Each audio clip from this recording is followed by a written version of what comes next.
question I want to know is, how do I beat the A students?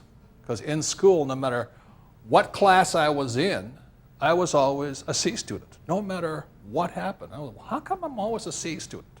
And I never really understood why. So that's why after I was about 27 years old, I started researching education, the system, and all this. Then I realized the whole system was set up for people like me to be in the middle. Because what they found out in '83 was that there were 7 different intelligences, this guy Gardner. And I'm not strong in the top 2 intelligence, which is reading and math. I'm a horrible reader, I'm a horrible writer, and I'm very slow at math. But I'm very good with my hands, and I'm also pretty good with what they call intrapersonal communication. There's interpersonal, which is communicating with another person. But intrapersonal is that communication with yourself. And if a person's very good at communication with self, you have a better chance of success. So the way I chunked it down, this has been 30 years, and again, I'm not a rocket scientist or a brain surgeon, is that the way you beat an A student was, I finally figured it out, was that we had 3 parts to a brain. We had the left brain, the right brain, and what I call the subconscious brain. Generally, when we say somebody's good at reading and writing and math, they're generally left brains. So these are the guys that do well in school. That is not me. I can read and I can write, but I read very slowly, and I can count as fast as my fingers can cheat on the single. And the right brain is the creative side. So this is analytical, and this is creative. So people who are artists and musicians and things like this, they're more right brain. They get hammered in school. You know what I'm saying? And then the subconscious mind, this is what they call the reactive mind. Also, there's a thing called reptilian brain in here. This is primal. This is fight or flight. It doesn't think, it reacts.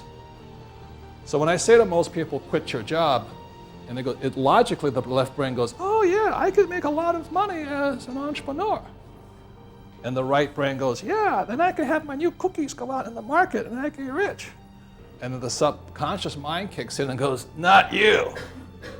The fear kicks in and all this. Now, the moment that fear kicks in, or greed, it doesn't make any difference, the brain drops, the blood drops out, goes here. The moment the blood drains out of here from this 2 things called the carotid arteries, it pulls down. It goes reptilian. You turn into a little reptile and cannot think anymore. So that's for the last 30 years. I've been watching that. So when I talk to certain people, no mention who, I talk to them, they go reptilian on me so fast, I can't believe it. What if I fail? What if I make a mistake? It's too risky out there. Or that's fear. Another one's greed. When the real estate market was climbing, all of these guys who had no business in real estate jumped in. And the market crashes, they all jump out. So the discussion today is, can somebody be addicted to being poor? And I think it's possible. And I don't know what it is. And can somebody be addicted to being poverty? Absolutely. Can somebody be addicted to being an employee even though they hate their job? I think possible. Does that make sense, you guys here? This is a different kind of addiction. So it's really about the battle between all of us, and the way I decided I could win in the real world, since I couldn't win here. I would never win in the classroom here. Never. There is not a class I would win in, because I don't read and I don't write. Terrible. I read very slowly, but I'm very creative. I like to draw, paint. I do play the ukulele. But this was my strongest one. It is my intrapersonal skill. It is the handling of fear and the handling of greed. That is what makes me an entrepreneur. I can handle that. When things get frightening, I just turn it around, crank it up. Okay, when the economy's bad, I say, yes, baby, I'm going to kick butt now. The reason I'm going to kick butt is because these guys have lost their nerve. Does that make sense? So right now, as the economy starts to go into a recession, people are starting to panic. This is the time to get rich.